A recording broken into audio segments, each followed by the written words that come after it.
অনেকদিনই কণ্ঠ শুনি না, কণ্ঠটা শুনে ভালো। যাই হোক, ওই আর্কাইভের জন্য ফিল্ম শব্দটা থাকায় বাড়ি ভাড়া পাওয়া যায়নি। আর আমার কতটা যে প্রেম ছুটে গেছে, যে মুহূর্তে আমার গায়ে ফিল্মের গন্ধ পাওয়া গেছে, দেখা গেছে যে প্রেম ছুটে গেছে। সুতরাং আফসোস করবার কিছু নেই। আমরা অন্তত একটা বিশাল ইনফ্রাস্ট্রাকচার পেয়েছি, যে স্ট্রাকচারটা আসলেই আমি পৃথিবীর অনেক আর্কাইভে গেছি, এই ফ্যাসিলিটিস গুলো নেই, এভাবে নেই, এতটা অর্গানাইজড ভাবে নেই। যাই হোক, স্বপ্ন আমরা দেখেছি, অনেকেই দেখেছি, স্বপ্ন বাস্তবায়নও আমরা পেছপা হয়নি। এখানে আমার আজকে গল্পের সঙ্গে বলতে হয় যে বর্ষের আমার সরাসরি প্রথম কোর্সের তারেক মাসুদ প্রয়াত, তানভীর মোকাম্মেল, অনেকেই আমরা পেয়েছি। তো আমি ছোট্ট করে অ্যাড করবো, ডিজি সাহেব এখানে আছেন, ডিজি সাহেব আছেন তো না, আমি আছেন, সেটা হলো এই অ্যাপ্রিসিয়েশন কোর্সটা বোধহয় ডক্টর জাহাঙ্গীরও বলেছেন, আমার প্রতিষ্ঠান করি, এই অ্যাপ্রিসিয়েশন কোর্সটি বোধহয় এখানে চালু করা দরকার। আমরা ফিল্ম স্ক্রিপ্টেরও স্বপ্ন দেখেছিলাম, কিন্তু কোন একটা কারণে স্বপ্ন ভঙ্গ হয়েছে। এটা কিছুটা ব্যুরোক্রেটিক প্যাচের মধ্যে পড়ে গেছে বলে আমার ধারণা। আমরা এই ইনস্টিটিউট চাই। যাই হোক, আর্কাইভ হয়েছে। আর্কাইভটা হলো নিউক্লিয়াস, যাকে কেন্দ্র করে একটা ইনস্টিটিউট বা অ্যাপ্রিসিয়েশন কোর্স করতে পারে। হাতের কাছে ছবি আছে, হাতের কাছে অন্যান্য ফ্যাসিলিটিস রয়েছে, সবকিছু মিলে এটাই একটা আমার সোচ্চার দাবি হবে। আর কিছু টেকনিক্যাল কিছু বিষয়ে আমার মনে হয় বাইরের হাত বাড়ানো দরকার। আমি জাহাঙ্গীরের কথা একটু বিশ্বাস করি, আমরা কিন্তু অনেকেই এগিয়ে আসি না, এগিয়ে আসতে হবে। অনুপম হায়াত আমার বন্ধু, ও নিয়ে এসেছিল, আমি তখন অপারেটিভ ডিরেক্টর, হঠাৎ করে এসে বললো যে আমি চলচ্চিত্র ইতিহাস একটা এইভাবে রচনা করে ফেলেছি, কি করা যায়।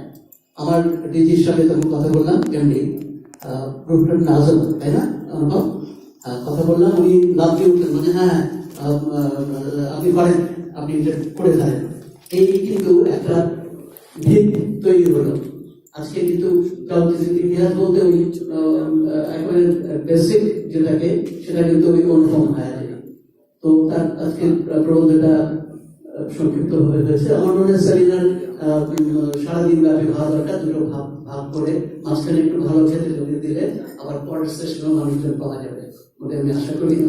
আমার অভিজ্ঞতা থেকে বলছি আর কি। তবে আজকে আশ্চর্য যে কথাটা একটু আমি যে সেমিনারে এত লোক থাকে না, যেটা সারপ্রাইজিং। এবং আমার জন্য একটা বিরাট, অনেক শুনে একটা দেখা হলো, আমি আমার পা দুটো অচল হয়ে যাওয়ায় সচলভাবে আমি চলতাম, খুব জীবনে কখনো বসে থাকিনি, কিন্তু আজকে এখানে এসে অনেকের সঙ্গে দেখা হয়েছে। আমার ইন্ডাস্ট্রি এখনো অঞ্জনা রয়ে গেছে না, নিয়ে আসবো না, হ্যাঁ আসলে এখানে যাদের সঙ্গে আজকাল খুব সহজে দেখা হয় না। রোজিনা এসেছিল, আমি ফিল্ম ইন্ডাস্ট্রির কথাই বলছি, রেনু এসেছিল, এসবে অনেকের সঙ্গে আজকে দেখা হয়ে গেল।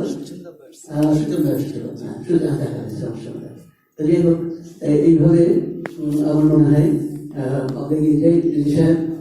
আমি অত্যন্ত খুশি হয়েছি যে আপনি খুব আন্তরিকভাবে এই সংস্থাকে গ্রহণ করেছেন। এটা পানিশমেন্ট পোস্ট নয়। আমার তো মনে খুব লুক্রেটিভ। আমার যদি বয়স থাকতো, শরীর সামর্থ্য থাকতো, তাহলে আমি বলতাম যে আপনি এখানেই আসবো। আমাকে কিন্তু ফার্স্ট কিউরেটর হিসেবে কিন্তু আমাকে অফার করা হয়েছিল। অ্যাডিশনাল সেক্রেটারি সাহেব আমি পুনে থেকে আসার পর খবর দিলেন, যাওয়ার পর বলেন যে 7 দিন দেরি করেছিলাম। উনি বলেন যে তুমি থাকো ধানমন্ডি আর সেক্রেটারিয়েট, এই 7 দিন সময় লাগিয়ে দিলে আসতে, তারপরে অফার করলেন। আপনার আমি পুনে থেকে ফিরে এসেছি, সরকারি চাকরি ছেড়েই চলে গেছিলাম, যুদ্ধ করেছি, যুদ্ধের পর ফিরে এসেছি, এখন ছবি বানাবো। তারপরে ব্যবসাকে পাওয়া গেল। আমি তো বলবো যে আমরা ধন্য হয়েছি। রোশাই একজন একনিষ্ঠ, এত নিবেদিত প্রাণ মানুষকে পেয়ে। যাই হোক, আমাদের ইট গুলোকে আরো রাখতে হবে। বেসটা হয়েছে, এখন নির্মাণের পালা আরো সুন্দর সুন্দর ইট বেঁধে আমাদের এই আর্কাইভ, স্বপ্নের আর্কাইভকে জাগ্রত রাখতে হবে। আমি একজনের নাম এখানে বলবো, সাথে চলে গেছে নাকি আচ্ছা, সাধারণ নাগরিক হওয়ার কথা ছিল। সূর্যোদয় পথ না দেখালে অনেক কিছুই হতো না, অনেক কিছুই হতো না। এই সাহসী পথ প্রয়াত শেখ নিয়ামত আলী এবং শাকের আমার বন্ধু, এরা দুজনের প্রচেষ্টায় আমাদের চোখ খুলে বসেছিল। অনুপম নিশ্চয়ই স্বীকার করবে। ঠিক আছে আমার কথা? আচ্ছা, আমি ধন্যবাদ জানাচ্ছি, কথা বাড়বো না, আমাকে চলে যেতে হবে। ফিজিও আসবে, ব্যায়াম করাবে, সচেতন হওয়ার জন্য যতটা সম্ভব আর কি। ধন্যবাদ সবাইকে, ধন্যবাদ। আর